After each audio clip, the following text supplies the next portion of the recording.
Good afternoon and welcome to this special education overview. I'm Wendy Watson, Education Coordinator with the ARC Greater Twin Cities. Before we get started, I'd like to just tell you some specifics about the webinar today. If you would like to look at the handouts, and there are 5 handouts, just look at the small gray box on the right and press the red arrow to view the handouts, and I will let you know at which point you should refer to those handouts. Also, there's a question box underneath. You can click to write a question. I will be going through my PowerPoint, but another colleague of mine will be answering questions. You can just hit the question arrow. And if you are having difficulties viewing this presentation or you have more involved issues or questions, you can call our office at 952-920-0855, and somebody will put you in touch with somebody who can help you.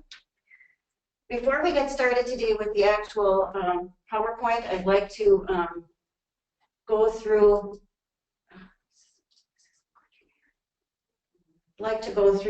some things just about the ARC.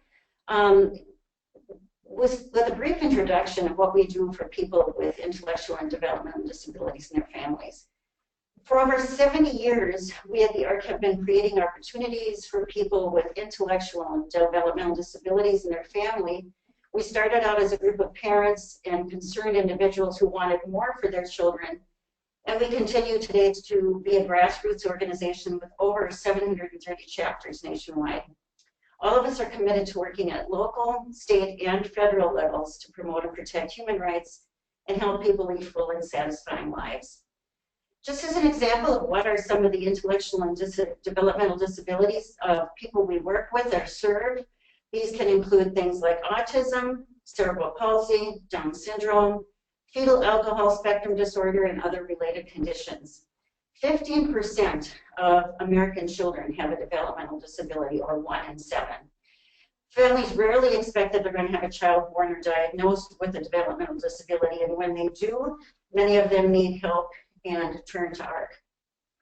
We'd like to think of ourselves as the 411 for people with disabilities and their families. It's the first place to call whenever you run into issues or concerns at any stage of life. We help people make connections, get answers, and find their way. Typically, families call us when they're at a critical transition point, such as when their child is first diagnosed or born with a disability, or when they're going to school, or they're preparing for transition from school to adulthood, or for any long-term planning. You can help by telling people about us. You can encourage them to call. You can benefit from our services. Our information and assistance and advocacy services are free. There are occasionally fees for art shops and other programs, but they're kept low to help people when they need it. We are also able to keep costs down because of our dollars raised for our thrift businesses, and we encourage people to support those thrift businesses. Those are our Value Village thrift stores and donation centers, and you can also help by volunteering. Another way you can help is to join, become a member, and we would love to have you do this. There's more information about this on our website if you'd be interested in joining, and then you can be sure you're going to access all of the information from our website and any other things like if we have special programs going on or anything, you'd be the first to know. So we're going to get into our presentation now. We're going to start with an overview of where the law came from that relates to special education. The national law is called the Individuals with Disabilities Education Improvement Act. It is also sometimes known as IDEA, which was the original Individuals with Disabilities Education Act, and it's based on 4 key principles. Those are identification of children with disabilities, a free, appropriate public education, also called FAPE, the least restrictive environment, or LRE, and procedural safeguards. We're going to be defining these terms in the next few slides, and this will serve as the basis for this presentation. School districts in Minnesota are required to identify students with disabilities living within the district. They are required to evaluate and serve those students who are eligible beginning at birth. Minnesota is a birth mandate state, so from birth on, school districts are responsible for identifying and serving these students. We will also have more about this later, as well as more information about identification, evaluation, and serving students. The first principle that we're going to discuss is free appropriate public education, or FAPE. The purpose of IDEA is, and I'm quoting the law here, to ensure that all children with disabilities have a free, appropriate public education that emphasizes special education and related services designed to meet their unique needs and prepare them for further education, employment, and independent living. To break this down, it means that special education and related services are provided at public expense, no expense to parents, under public supervision and direction, and without charge, that they meet the standards of the state, that it includes an appropriate preschool, elementary school, and secondary school education, and that they are provided in conformity with an individualized education program, also known as an IEP. Within these four words, appropriate has been the most difficult and challenging to define. The Supreme Court has had a number of cases that have tried to define it and spell it out more specifically. For a child to receive FAPE, it means that the child must receive some meaningful educational benefit. That means a child who qualifies for special education is not entitled to the best education or to an education that maximizes the child's potential, but that is a meaningful benefit, and it's determined on a case-by-case or individual basis. It requires that a child is making progress towards their goals on their individualized education program, and it's got to be more than merely trivial education advancement. We like to refer to this as the difference between a Ford or a Cadillac. Children who qualify for FAPE are guaranteed Ford, but not necessarily a Cadillac. The next principle is LRE, or least restrictive environment. This means that the school district has to ensure and provide that there's a continuum of alternative placements. So that includes everything from a child being fully integrated into a regular classroom to providing private, residential, and homebound or hospital treatment. The school has to be available to meet the needs of children who qualify in whatever setting they can possibly be served. The continuum also refers to a location of where services are going to be provided. Range of options, as I said, is regular classroom, resource room, separate classroom, public separate school, private separate school, public residential, private residential, and homebound or home-based services. Charter and online schools are public schools and are subjected to the same continuum of providing the same continuum of services as a regular public school. The least restrictive environment for a student must be individually based. What the least restrictive environment is for one child may not be the same for another student, and it is the IEP teams. It's up to the IEP team to determine what this is. I want to quote federal law again.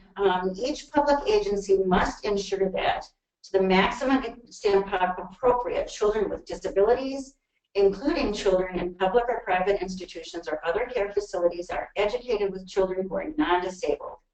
And special classes, separate schooling, or other removal of children with disabilities from the regular educational environment occurs only if the nature or severity of the disability is such that education in regular classes with the use of supplementary aids and services cannot be achieved satisfactorily. And you must note this does include non-academic and extracurricular activities. If the IEP team determines that as part of related services, non-academic and extracurricular activities should be provided, the school would then be responsible to provide whatever accommodations or supports a student would need for those non-academic and extracurricular activities. One of the other tenets of IDEA is procedural safeguards, and these have been strengthened over the years as the laws have been recodified and modified to give parents more and more say in what happens with the educational program for their students. Parents of students with disabilities are an equal part of the IEP team, and they have a major role in this special ed process. And this role is ensured through a variety of these procedural safeguards. Parents must be allowed to participate in meetings concerning identification, evaluation, educational placement, and provision of FAPE. Procedural safeguard notice, which is generally a multi-page document that the Department of Ed has written, defines some of the rights given to parents under this law. This notice explains terms and issues such as parent consent, parents' right to object and right to a conciliation conference, confidentiality, educational records, accessing records, mediations, complaints, etc., and what would be involved in private school placement. We highly recommend that you read this notice, which has to be given to you at least annually, that you read this and you are familiar with what it says, and call us if you have any questions relating to your procedural safeguards notice. Also, when you are working on any kind of proposal or a refusal to initiate or change anything in your student's plan or evaluation, you will be given what is called a prior written notice, or PWN. This notice is to be written in understandable language and provided in the native language of the parent or in some form of communication used by the parent that is feasible to do so, so that they can understand what the school is proposing, what the school is refusing to do, what changes that the school is proposing for the IEP or on an evaluation. Schools must give parents proper notice about meetings as well, and there are specific criteria about the contents of these notices. So a prior written notice must include a description of the action proposed or refused by the school if the parent is requesting something, an explanation of why the school refuses or proposes an action, a description of each evaluation procedure, assessment, record, etc., that the school is going to be using for a basis for that action or refused action. Again, a statement of the parent's procedural safeguards, and again, they should attach the notice if the parents haven't seen it in that year. Resources that the parent can contact for assistance, such as the ARC or the Department of Ed or PACER, and a description of other options the IEP team considered and why those options were rejected, and then a description of other factors the school used in their decision. When you get a prior written notice, it should contain all of these elements, and in some cases it will just refer to the IEP if it's a new or revised IEP, and will ask you to see the attached IEP as part of what the proposal that the school has. The parents will have then 14 days, that is calendar days, to respond to what is on the prior written notice. You can also ask for more information if you need more information. Prior written notice is not explanatory enough. So let's look at evaluation. And there is a ARC guide to evaluation that you have that is also included in the handouts if you want to look at that. Evaluation, when a child is identified as possibly needing special education services, or the parent would like to discuss the possibility that the student might have a disability and qualify for services, the school and the parent have to meet and discuss a plan for evaluation. And that special education evaluation means that an appropriate individualized education evaluation of students' performance or development needs to be conducted by appropriate licensed personnel according to professional standards. Schools are allowed to do two pre-evaluation interventions, but they can't use those two pre-evaluation interventions to delay at the start of services. On an evaluation, the students should be given 2 standardized tests for every area of concern. These include formal tests, reviews of progress, informal observations, checklists, etc. And the evaluation must address all of the children's needs, whether or not they are linked to the child's suspected disability. Some things that may not be thought about, but that are important to assess include general intelligence, academic performance, communication, there must be consideration given to assistive technology. And when we say assistive technology, we don't just mean computers. We mean everything from the most involved computer down to the simplest pencil grip and anything in between. If these things are not included and not regarded when we're talking about an evaluation, some things may be overlooked, or when the student moves on to a different setting or the next school year and that IEP is still in use, people wouldn't know what kinds of technology were being used with the student.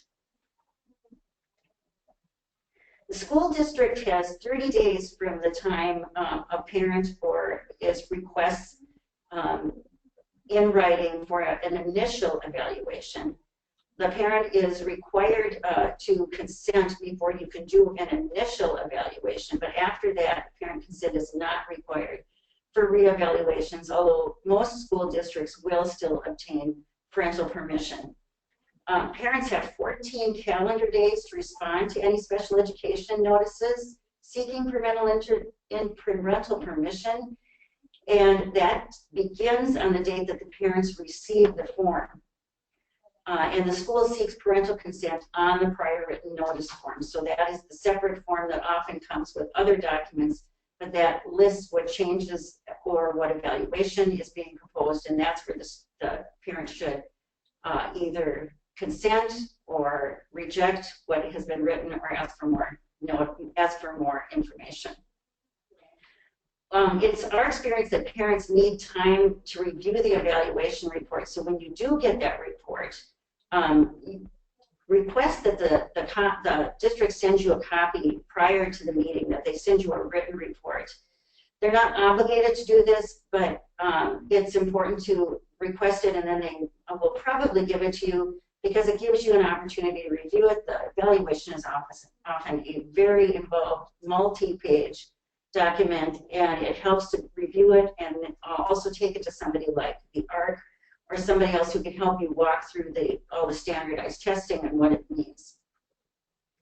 It is also important that you know how these documents are going to be delivered and make a plan with the district or the case manager. Will they be mailed? Will they be sent in email? Will they be faxed? It's important to know when you can expect it and how that is going to be delivered.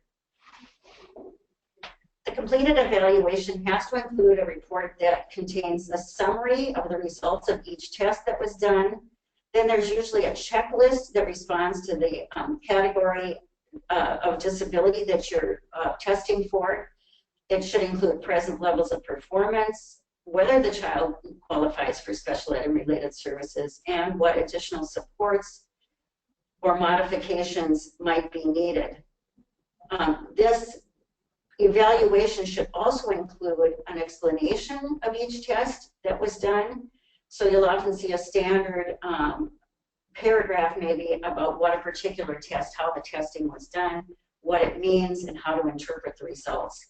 If you cannot figure this out, be sure you check with the people who did the evaluation and ask them for more explanation if needed. Once you get that report and you have your meeting, and if you do not agree with the results of that IEP, you can request what's called an independent educational evaluation. The school has to provide to parents, if you request it, information about where an independent evaluation can be obtained and the agency criteria that's applicable for it. The criteria should be the same as the school's criteria, especially when it has initiated the evaluation. A parent can ask for a different evaluator other than who the school has referred them to. If the school does not agree to do this, the only recourse at that point is to go to due process. But schools will generally go on with an IEE. This is provided, by the way, at district expense. The school can ask the parent why they are disagreeing with the evaluation. However, parents are not required to provide an explanation. We recommend that whenever you're doing something official with the school, like requesting an independent educational evaluation, that you put it in writing and that you keep a copy. And it does count if you do an email, that does count as putting it in writing. If you look on our website, under resources, there is also an art guide on conducting independent educational evaluations, so you can get more information there. Minnesota has 13 different disability categories that students can qualify for special education and related services under. And the results of an evaluation are used to determine if a student meets the criteria in one or the other or more of these categories. These are named specific to disability categories in Minnesota. They may differ nationally, and they may differ in different states. These categories, once you qualify under one of these categories, it's like opening a door to special education services. The category of developmental cognitive disability, or DCD, is used in Minnesota special education, but you may see the term developmental disabilities being used for younger kids and also in some other programs. It's important to note that special education rules define whether or not a student meets specific special education definition criteria. And they can be different than definitions used in the medical field. So medical definitions are often different from educational classifications. For instance, a student may qualify as having an autism spectrum disorder by a doctor, but doesn't qualify under the rules according to Minnesota's definition. So it might be possible for a student to meet a special education disability criteria and not meet medical criteria, or vice versa. And as I said, this seems to be particularly true of students on the autism spectrum. If you want to look up where the how you qualify under each of these 13 categories, it's in Minnesota Rules 3525, and often these are checklists, and you'll see them at the end of evaluation as a checklist that the team will go through and see if the child has qualified or not. Infants and toddlers are slightly different. Infant and toddler intervention includes children birth through 2 years of age, and these services are implemented through a comprehensive, coordinated, multidisciplinary interagency early intervention program. That's a mouthful. It doesn't just include educational services, but can also include the whole family and county services. And like I say, it is multidisciplinary. Children can be, services such as identification and referral and screening, evaluation, service coordination, and special ed are provided at no cost to the parent or family. But there may be an additional cost for additional services if, for instance, you get outside occupational therapy or speech therapy or something that the school is not providing it. Infants and toddlers who are eligible for services can qualify in 3 different ways. The first one is a child who meets a specific disability category, and that's one of those 13 that we already discussed. Or secondly, a child who has a diagnosed physical or mental condition that has a high probability of resulting in developmental delay, regardless if the child has demonstrated need or delay. Often this includes kids who have been born prematurely, and especially if they've been quite premature, you can say, well, they have a high probability of having a developmental delay, so we're going to serve them. And third, a child is experiencing a developmental delay, whether you know why or not, and that would be measured as a score of 1.5 standard deviations below the mean on a standardized test. Again, the plan that gets written up for an infant or toddler is called the Individualized Family Service Plan, and it's an interagency plan. And it's often provided, these services are provided often in the family home, to allow for, well, first of all, for comfort for the child and family, but also so the whole family can participate in the intervention for the child. There's a 45-day timeline from the time that you've requested in writing or somebody has made a referral to evaluate a child. Early childhood special education is for kids 3 through 6, and they may be also found eligible by meeting one of those previously defined 13 categories. In addition, they may be eligible for services through what's called developmental delay. And again, the specific requirements are spelled out in the state rules, so you can look those up in Minnesota Rules 3525. The individualized education program is used to document the services these kids receive, and the services can be provided in any number of settings, including daycare settings, preschools, early childhood special education classes. Generally, at this point, it's not done in the home, but is done in a setting that the student is familiar with.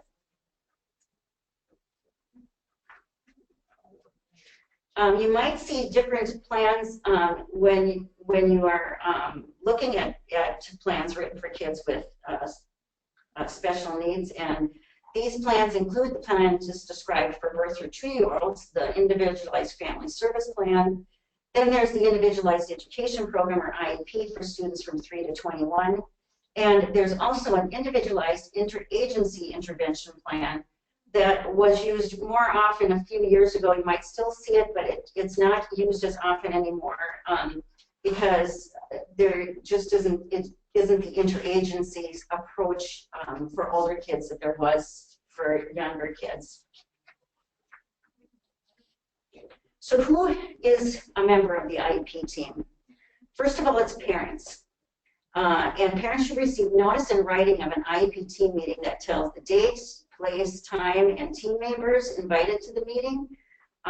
It was generally done with the parents and the case manager talking to each other before the meeting, and then the meeting notice gets sent out. Parents can invite anybody they want to come as well. During introductions at an IEP team meeting, each member should state their name and their role that they're playing on that team. The district representative must have the authority to commit resources on behalf of the district. When we go through who the IEP team members are, again, it is important that that person be one person who can answer, yes, we can provide that service, yes, we can pay that money to get that done. And so it's got to be somebody who we're sure can do that. Often you'll see somebody on the team be designated as the administrative representative, but if they are not a special education coordinator or director or a administrator of some type, it's important to ask if that person can actually make those decisions.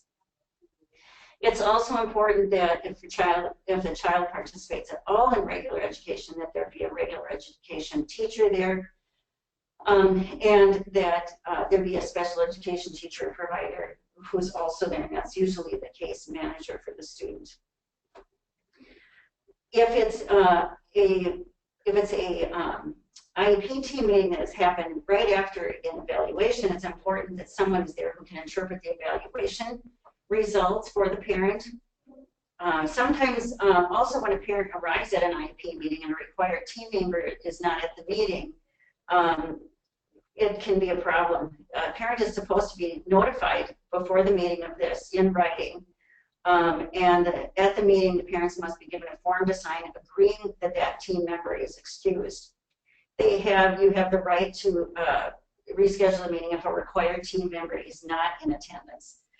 Also, a written report should be presented if any team member is not at the meeting. So if the parent has requested, for instance, that the math teacher be there and the math teacher cannot be there, they should be notified, but also the math teacher should then give a written report of how the student is progressing.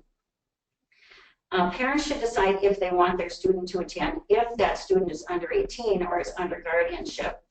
However, during grade 9, the IEP must address the student's needs for transition from the world of school to the world after school. So at this time, that is at grade 9, the law requires that the student be invited to attend the IEP team meeting if you're considering post-secondary goals, which you by law have to start considering at that age. If the student doesn't attend the meeting, the school must take steps to ensure that their preferences or interests are considered with the plan. So whether that means the child has done a little report, or if they have reported to their case manager what they want, but somehow their preferences have to be taken into account. Some students don't like to attend their own IEP meetings. So we've had students in the past who have done a PowerPoint, which they either go through themselves, or a PowerPoint that some member of the team goes through for them, or they just come to the beginning of the meeting and then leave. But it is important that students after grade 9, from grade 9 on, are an active part of that IEP team. The individualized education program must be, the written plan has to be comprehensive and specific enough so everybody can follow it. It's developed by the student's team, and remember, parents are equal members of that team. They probably know the student better than anybody else, and so it's important that their input be considered and included in the plan. And this plan outlines a complete plan of service for the student. After the evaluation, or after a reevaluation, that evaluation should determine what the student's present levels of academic achievement and functional performance are. And these should be written in the plan. At the beginning of the plan, it should state the present levels. And these should be written in objective, not subjective terms. For example, a statement that is not appropriate for a present level is, Johnny is a delight in the classroom. That doesn't tell us anything. The present level should state exactly where the student is. It should be identified on their strengths, their needs, their interests, their preferences, and it should document information in all areas of concern or all areas that were evaluated. Health and motor ability, vision, hearing, social and emotional, general intelligence, academic performance, how they communicate, and for students in grades 9 or older, transition areas as well. So again, if an evaluation was just completed, information from that evaluation can come right from the evaluation and be put into the present levels of performance. The statement should be a summary of data. Like I said, again, it should be objective, not subjective. And it should be document the present level and the needs of the student. It should include how the student's disability affects their involvement and progress in the general curriculum as well. This present level serves as a baseline for goals and objectives, so it's very important that it's a good one, so that you can tell how the goals and objectives have proceeded directly from those present levels. When you're writing goals, and this also should be, is one of your handouts, if you want to check it out, goals should be written in the form of SMART goals. Goals are broad statements of what a student should be expected to accomplish during the year. They're based on the present levels of academic achievement and functional performance, and they should also align with the general education curriculum as much as possible. And they should be written in this way. First of all, they should be specific. They should have a clear, accurate description of what will be learned and taught, so it's understandable by everybody, and so that people who are responsible for that skill know exactly what they're supposed to be doing. Measurable. Can you count it? Can you observe it? Do you know exactly what's expected? Is it fixed? Or everybody, again, will know how progress on the goals should be measured if it is stated in a measurable term. This should also state when, who, what, and how. You should use action words in SMART goals. So 3 things that go with action words. First, the direction. You want the action or behavior change, so increase, decrease, or maintain. Secondly, the specific skill or behavior, for instance, reading, math, speech, physical performance. And it should have a level of attainment, so a from and to statement. From what is occurring and doing now to the expected level of desired performance within the year. It also should be realistic and relevant. You wouldn't take a student who is nonverbal and not reading at the beginning of a school year and say they're going to be reading at 11th grade level by the end of the Time limited. Know what the starting and ending points are, and know when it will be completed. Each goal that you write has to have, by law, 2 objectives underneath it. And these objectives should be specific enough so that a parent, a paraprofessional, a regular teacher, or a specialist should be able to pick up that IEP and be able to implement it. That's how the level of specificity should be.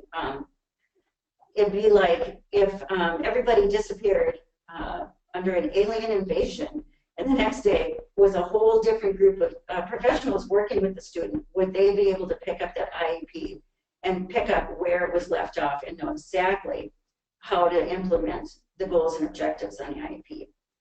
Again, these objectives, which are benchmarks to the goal, are observable and measurable, and there should be each goal should have 2 objectives. These objectives include the condition or circumstances during which the behavior is to occur, or how you're going to evaluate it. So this is often called the given statement, such as given blank, the student will blank do whatever in a group setting, and then the circumstances should include the environment where the behavior is to occur, special instructional materials or equipment, or any assistance to be provided. It should also be an observable and verifiable behavior. You should be able to look at the student and say, yes, I see that skill or behavior being performed. That's often in the will statement. That should be a measurable indicator of progress. If you cannot keep data on it, if it's not measurable, you don't know if you're making progress. So it's extremely important to keep data. You should also use a reliable evaluation procedure and criteria. How and when will it be measured? The criteria and procedures for attainment. And some ways or items that can be used to measure performance include like the method, the instrument, or the course of action. And there should be a schedule of how often a review of progress will happen. Is it once a week? Is it twice a week? Is it probed once a month? So as an example of how to write a goal, here's an example. Given a structured social situation, for example, social skills group, Johnny will go from no imitation of peer interaction to asking 1 question of a peer, 4 to 5 social group sessions by December 2016. So that tells you, given what the student will do, how often it's going to be measured, and how you will know if progress has happened. The team should pay particular attention to not having the same goals and objectives from one IEP to the next, because it shouldn't take more than a year for the goal or objectives to be achieved. If it is, it needs to be rewritten. If it's not, if the student's not making progress, why not? Is the goal not appropriate, or does some new instructional method or some modifications or accommodations need to be tried? Special education and related services are designed to be individualized, meet the unique needs of each student, and they are documented on the IEP and ensure that the student also has access as nearly as possible to the general education curriculum.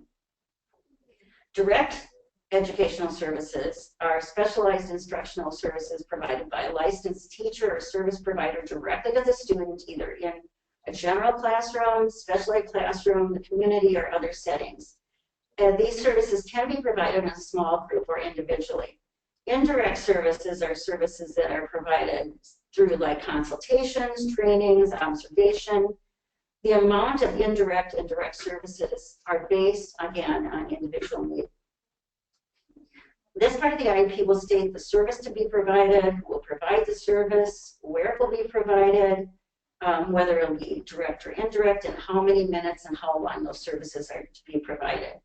In other words, the listing of education services should answer the questions who, what, where, when, and how much. Basically, the time it will take to meet the goals on the IEP. Sometimes you can write services that may go from direct to indirect sometime during the year, and that's where your dates and beginning and ending times of services come into play and are important to write. Dates of services includes the beginning of services and the anticipated frequency, location, and duration of services. On the IEP, the specific service should be listed. It shouldn't say a disability category. That's not the service. It should be actually what service is being provided, like occupational therapy or speech therapy. Students also get tested in Minnesota, and there's two types of statewide testing that happens. The first one is called the MCAs. That's the Minnesota Comprehensive Assessment, and that's required at various times during a student's tenure in school. And there's also the MTAS, which is the Minnesota Test of Academic Skills. Some accommodations may be allowed on, especially the MCAs. An example of a modification, an accommodation is allowing the student to take more time to complete the test or take it in a different room. The Minnesota Manual of Accommodations for Students with Disabilities in Instruction and Assessment is available if you go to the Minnesota Department of Ed website and look up Minnesota Manual of Accommodations. You can get the whole listing of what accommodations are allowed for the MCAs. Which test a student takes is an IEP team decision, and there may be other tests that are required, and you should check at grade 9 to see if the student's required, for instance, to take any college entrance exams or pre-entrance exams. Transition services, which start at age 9, are based on the evaluation of the student's needs in preparation for life after graduation. There are often additional service needs that arise out of a transition evaluation, and again, the transition evaluation needs to be done at 9th grade.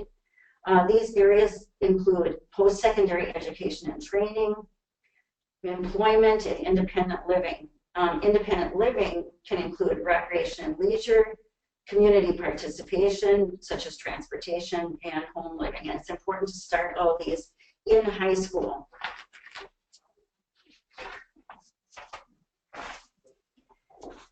The IEP must include a statement of how the student's progress towards the annual goals are going to be measured. It has to include how the student's parents are going to be informed, such as are these going to be report cards. The student's parents should be notified at least as often as students, parents of students who aren't in special ed, so that if students get report cards 3 times a year, parents of students with disabilities should also receive at least 3 reports a year. And these are not just report cards, but these are also written reports or oral reports on progress and data on goals and objectives. The parents have, this documentation has to include if the student is making sufficient progress to be able to finish that goal by the end of the year. So often you will see a progress report that will say goal not started, adequate progress, or inadequate progress, or progressing, and those should be checked, but then it should also be a description with data of where the student is at that point in time. Also on an IEP, there's a list of, sometimes it's called adaptations, but often it's called accommodations and modifications.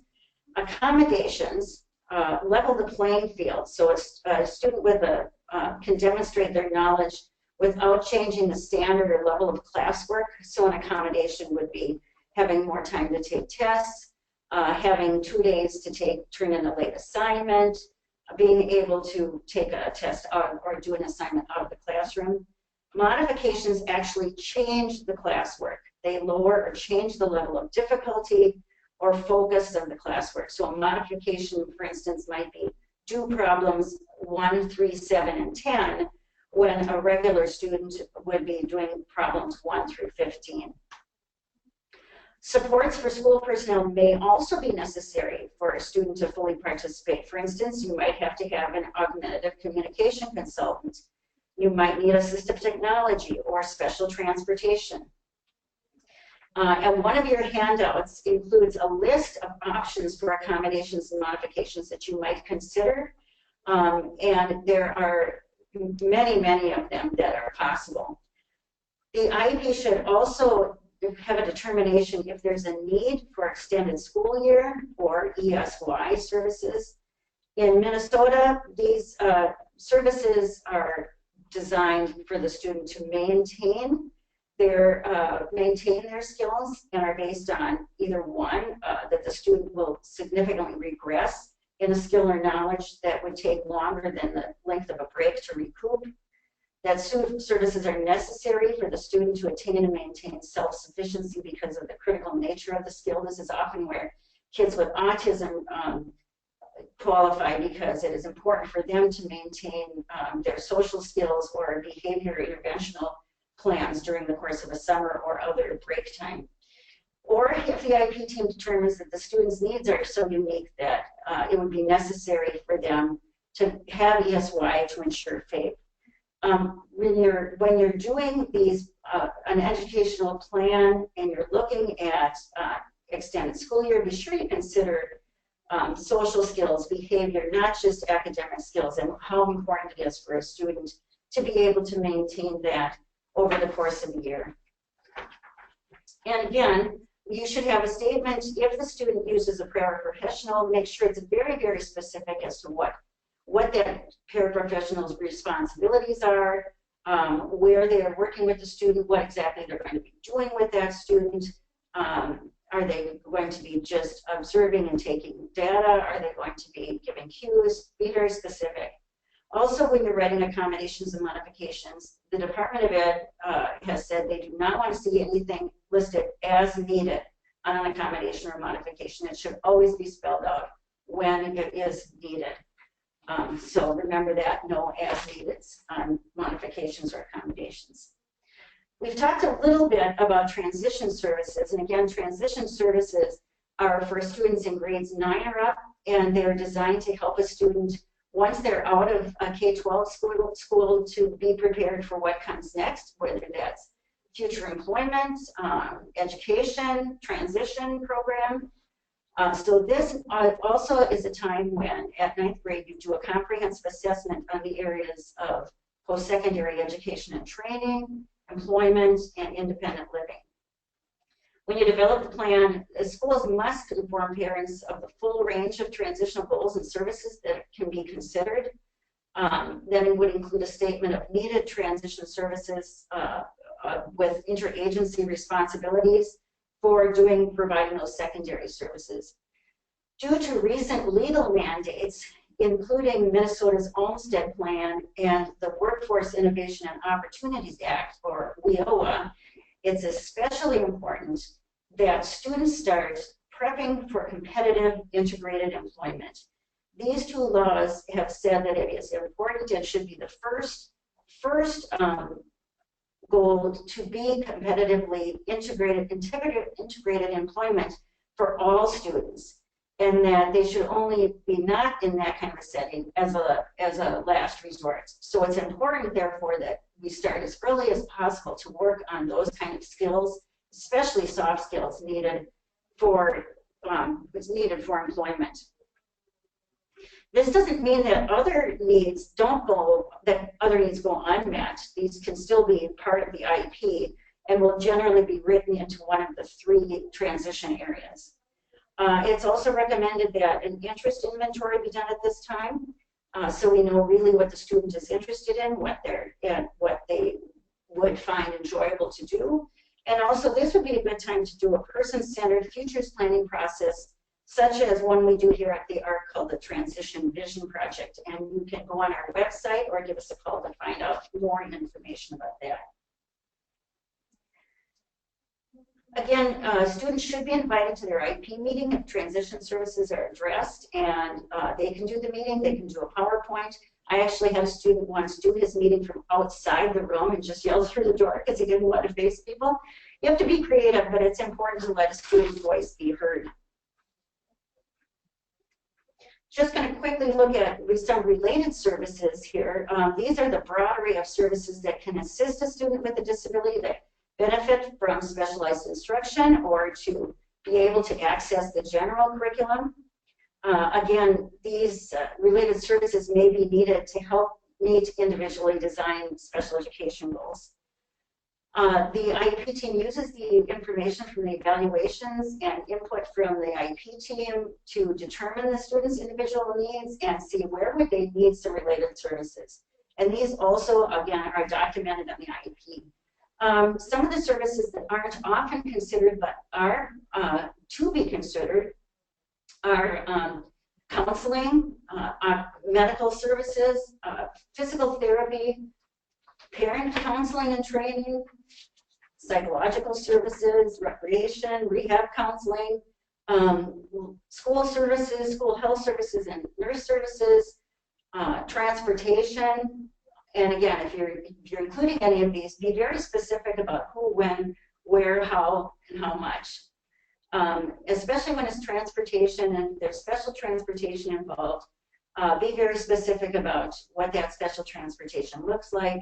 And is it hand-to-hand transport of the student from on the bus on to off the bus, or is it eye-to-eye? A lot of difficulties come up when these things aren't well specified in the IEP.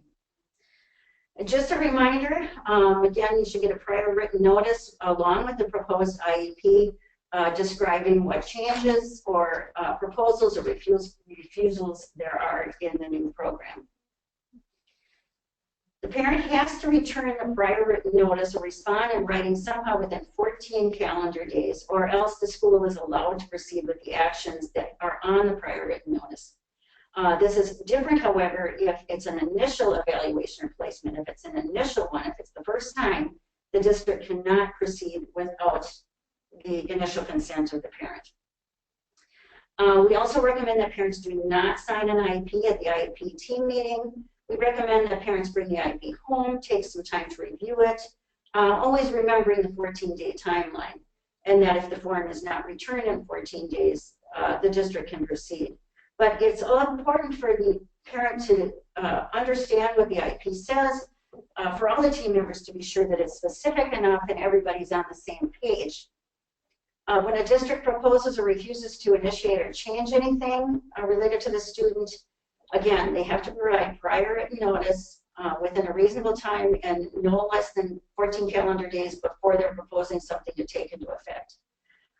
So it's important for parents, important for those notices to be written very specifically, and important for them to be reviewed and get back to the school within 14 days.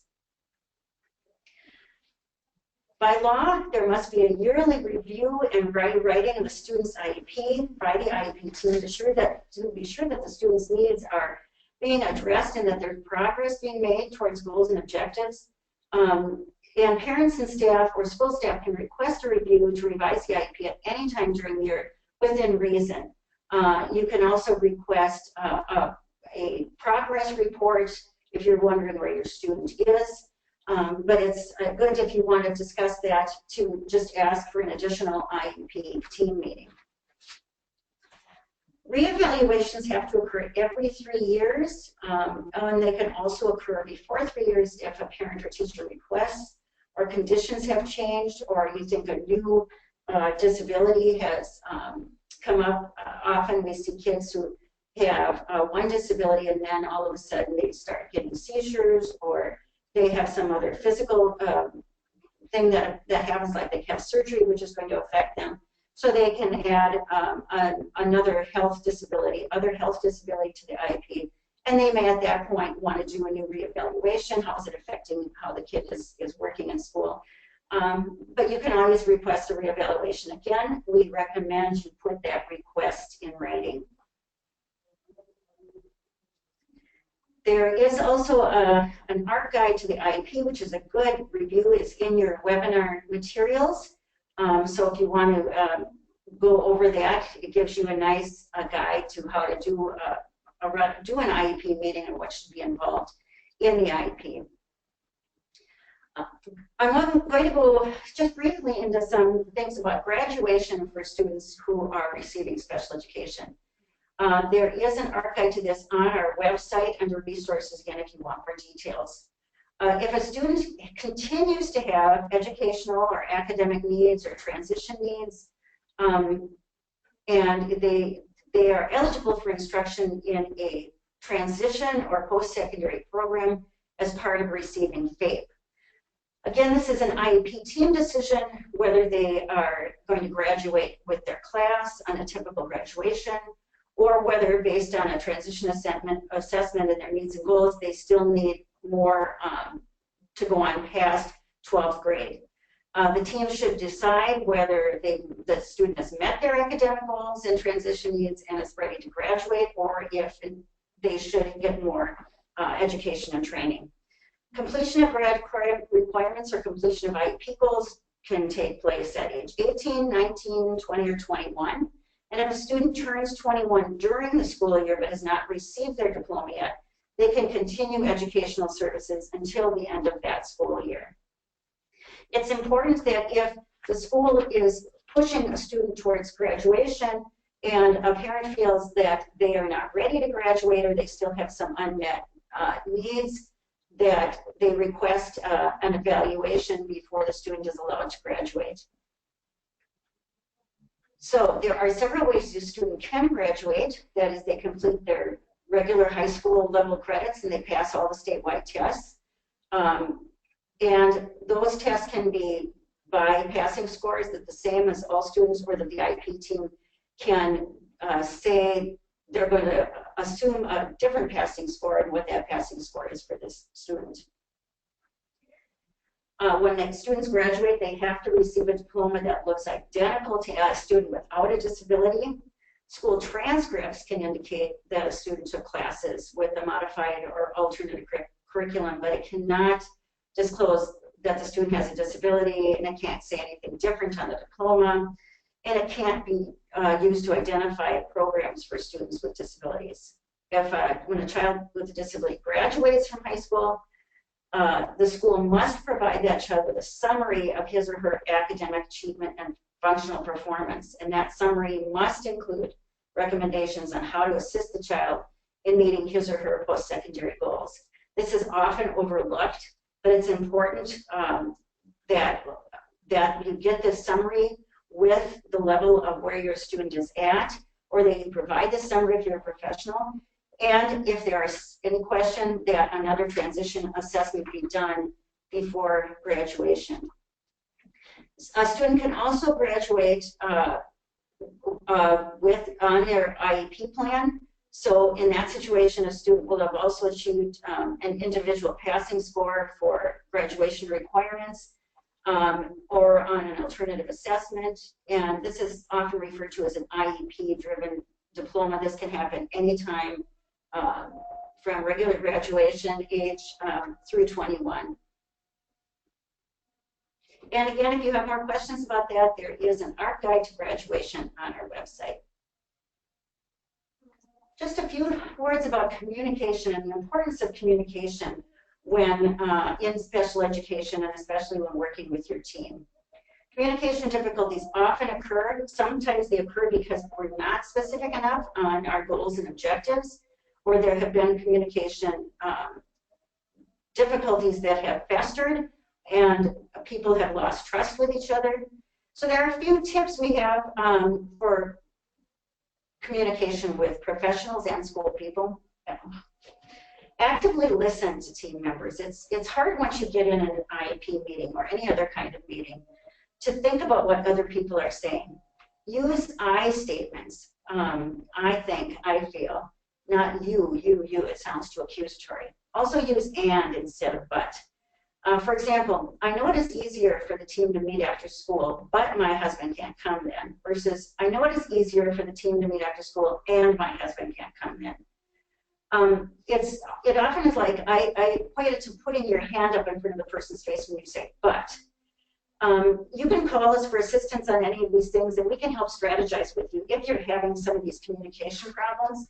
And there's also an art guide on our website that goes into more details about communication. Remember, you can call an IEP meeting at any time. Remember to keep the focus on the student and their well-being. Assume best intent.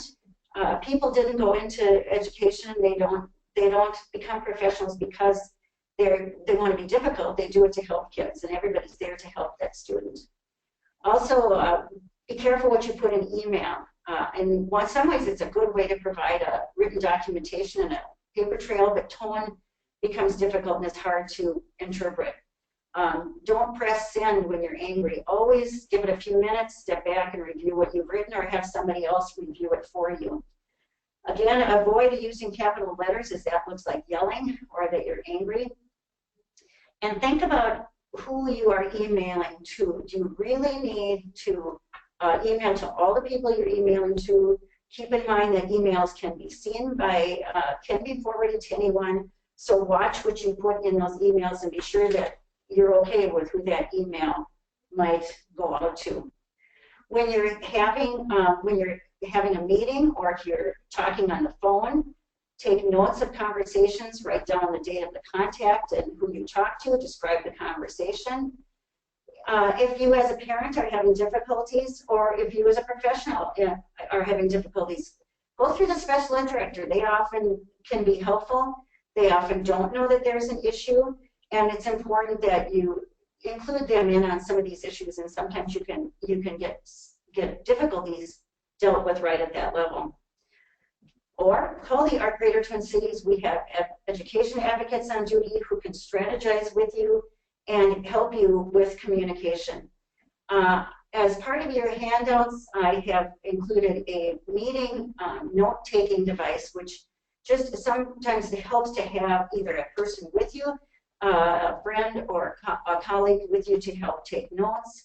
And there is an outline of how to keep track during a meeting, because it's often you get back out of a meeting later and you can't remember who said what or who said they would take care of what. Also, be sure there's a note taker at the meeting and you get a copy of the notes from that note taker. Alternative dispute resolutions. If you have a problem with something that is happening at school, or if you and the IEP team are not agreeing, you have several options for resolving those disagreements. And these can be disagreements about any aspect of education, including identification, evaluation, placement, behavior issues, interim alternative placements. All these resolution processes, by the way, are voluntary on the part of a parent. Conciliation conference, mediation, and facilitated IEPs are provided at no cost to the parent. None of these processes can be used to deny or delay a due process hearing. And I'm only going to briefly describe what these are. At a conciliation conference, the parent has an opportunity to meet with district staff, and this is often at a higher level or a level up from the regular IEP team members.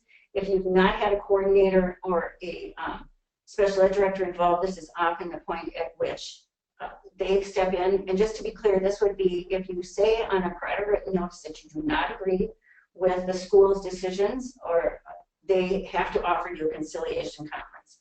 You don't have to do the conciliation conference. You can do one of the other forms of alternative dispute resolution. But it's to be held or offered to you if, as a parent, you object to any proposal. Mediation involves a neutral third party who's a trained mediator to assist the parent and the district in resolving disputes. The mediator helps guide the participants towards a mutually acceptable win-win situation. This is often used when there's been a breakdown in trust, or when the team is just not getting along. It's not that it's something specifically about the IEP itself, but there's something that just isn't right with the way the team is working through things. Again, mediation is voluntary, and it is paid for by the Department of Education, so it's at no cost to the parent. A facilitated IEP meeting is an IEP meeting that includes, again, an impartial state-provided facilitator who helps the communication and assists an IEP team in developing an acceptable IEP. The facilitator keeps the team focused on moving ahead in the development of the IEP while addressing conflicts that arise. The facilitator also helps work on communication and making sure that people are on the same page. When doing a facilitated IEP, most teams will have the team get together with a facilitator and put the IEP up on a screen so everybody is seeing the same thing at the same time and all agree on the language that's being used in the IEP. So this helps with some of the communication issues when everybody can see what's being written down. A complaint is a written form of that can be filed about any entity that provides publicly funded educational services that you think has violated a state or federal special education law or rule. So examples of issues that the Department of Education have addressed through the complaint system include the school district didn't provide the services that were listed, the district didn't educate the student in the least restrictive environment, and it alleges that there's been a violation of a law or rule or a violation of the IEP. So it's important when filing or responding to a complaint to have as much written information related to the IEP, team meeting notes, evaluation, et cetera, as possible in order for this Department of Ed to make their decision. The Department of Ed has 60 days from the time they receive a complaint to the time they respond in writing. However, if they call either the school or the parent to ask for clarification, that sets the clock back again. So again, it's important to have as much information in that complaint as possible so that they don't have to keep calling and asking for more clarification. ARC is available to help with any of these processes, and you can give us a call at our main number to help, and we can help assist both parents and professionals in working through some of these issues. As a last resort, and we say last resort because of it is not often a nice process, but a due process hearing. It's the most formal way to address your concerns or disputes. It's very similar to a court trial. An administrative law judge presides over this hearing. Some administrative law judges are very well versed in special education, some are not. The ALJ, or administrative law judge, will make a decision based on the substantive grounds and the testimony that they've heard. They will determine if a student did or did not receive FAPE or if a procedural violation occurred. Typically in a due process hearing, each party has a lawyer, which makes it a bit more contentious and also a lot more expensive. Advocates cannot represent parents in due process hearings. Parents can represent themselves, but the school district will always have a lawyer, so we recommend that parents also have a lawyer. The process is often long and expensive, and there are specific rules that govern a request for due process. It is binding on both parties, and it has some, you can appeal at, but again, that's very expensive and timely. The estimate for what a due process hearing costs is $30,000. So it's much better to try to work through any communication problems using one of the other dispute resolution processes. Again, this has just been a quick overview of special education law, very basic. We have ARC guides that correspond with most of the issues that we talked about today. Once again, if you go into our website, the ARC Greater Twin Cities, and look at resources and then go to ARC guides, there's a whole list of ARC guides that relate to both education and many other areas of interest for people with disabilities, such as county services, funding streams, things like that. Also, this webinar has been recorded, and we will send out a link to in the next few weeks as to where and when you can go back to the recording or refer other people to it. As always, if you have questions about anything related to a disability issue, call us at our number. And again, thank you very much for participating today.